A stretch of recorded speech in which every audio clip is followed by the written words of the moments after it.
Bismillahirrahmanirrahim. Assalamualaikum warahmatullahi wabarakatuh. Alhamdulillahirabbil alamin. Bagaimana kabar teman-teman?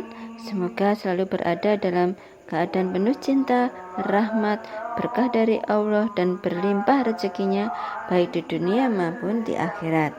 Hari ini saya ingin sharing tentang jawaban persoalan kehidupan. Materi sebelumnya sudah dijelaskan bahwa antara rezeki dan kita ada lapisan tipis yang dinamakan perisai rezeki. Perisai rezeki berupa energi-energi yang tidak positif ya teman-teman, yaitu pikiran tidak positif, perasaan tidak positif, motivasi tidak positif, kata-kata tidak positif. Dan jika ingin mendapat rezeki datang deras bertubi-tubi, kita harus melepaskan energi-energi tidak positif tersebut ya teman-teman. Sekarang akan membahas perasaan positif. Perasaan positif merupakan kondisi perasaan yang tenang, damai. Sedangkan perasaan resah, galau, marah mempunyai energi tidak positif teman-teman, sehingga harus segera diatasi ya. Saat mendapat persoalan, biasanya perasaan kita otomatis tidak positif. Misal ada kabar keluarga wafat, tidak sehat, pasti merasa sedih, galau, resah. Padahal perasaan seperti ini tidak boleh ada teman-teman. Kita dituntut kebijaksanaan yang cukup tinggi supaya kita tetap tenang dalam kondisi apapun. Dalam diri kita akan timbul pertanyaan, apa yang terjadi pada saya? Kok mendapat kejadian tidak mengenakan seperti ini? Karena kita belum tahu rencana Allah teman-teman. Kita belum tahu tujuan Allah atas kejadian tersebut. Terkadang kita sampai menyalahkan takdir Allah. Belum lagi tetes jeruk nipis, kebawa perasaan alias baper. Bagaimana cara mengatasi kondisi tersebut?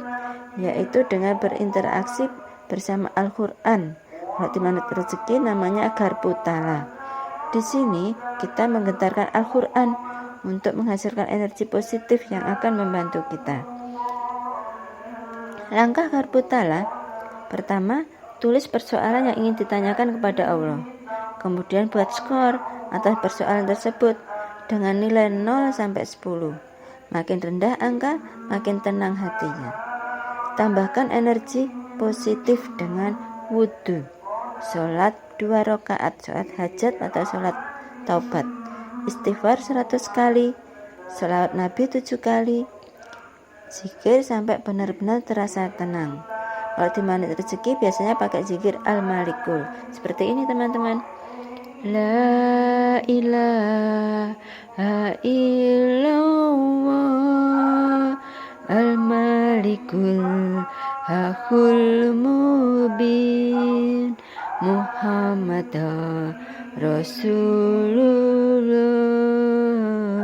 Sadiqul Wadil Amin. Dilanjutkan terus berulang-ulang sampai benar-benar terasa tenang ya teman-teman. Kemudian ambil Al-Quran sambil mata dipejamkan, dekatkan ke dahi ya teman-teman untuk Al-Quran tersebut. Kemudian buat self-talk, yaitu berbicara seperti berbicara langsung kepada Allah. Silakan nanti kata-kata diatur sendiri ya teman-teman. Ya Allah, aku memiliki persoalan. Sebutkan persoalannya, satu persoalan, satu Garputala ya teman-teman. Lanjut, aku sadar ada peran kesalahanku hingga persoalan ini hadir dalam hidupku. Tolonglah aku, titipkanlah satu ayat-Mu yang bisa membuat aku jauh lebih tenang, mengetahui rahasia di balik peristiwa ini, dan mendapatkan solusi dari-Mu ya Allah. Kemudian dilanjutkan Al-Fatihah. Kemudian buka Al-Quran perlahan dengan mata sambil terpejam dan fokus. Rasakan lebih besar, pilih halaman sebelah kanan atau halaman sebelah kiri. Rasakan lagi hati, lebih pilih area atas atau bagian tengah atau bagian bawah dari halaman yang dipilih. Kemudian baru mata dibuka untuk melihat nomor ayat yang pertama kali terlihat. Kemudian lihat nama surat dan baca ayat pertama kali tampak. Lihat artinya.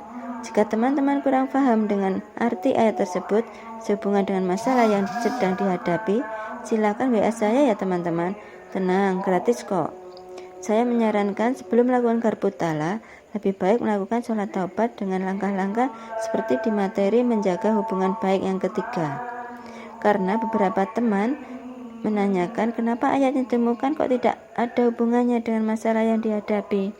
Setelah saya sarankan supaya melakukan sholat taubat, kemudian melakukan garpu tala lagi, baru mereka mendapatkan ayat yang bisa nyambung dengan masalahnya.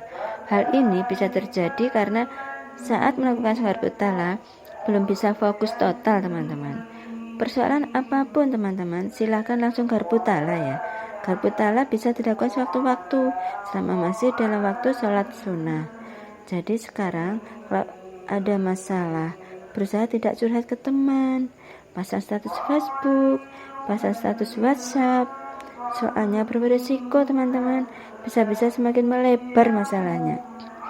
Tapi kalau garpu tala, jawaban ditunjukkan langsung oleh Allah melalui Al-Quran. Jadi usahakan selalu tenang, damai, meskipun dalam kondisi apapun ya teman-teman. Memang perlu perjuangan. Memang tidak mudah sih, tapi kita tetap berusaha supaya energi dalam diri kita tetap positif. Demikian dulu sharing dari saya teman-teman. Semoga bermanfaat ya. Mohon maaf jika ada yang kurang berkenan. Semoga teman-teman mendapat limpahan kemuliaan dan kebahagiaan dari Allah Subhanahu wa taala. Wassalamualaikum warahmatullahi wabarakatuh.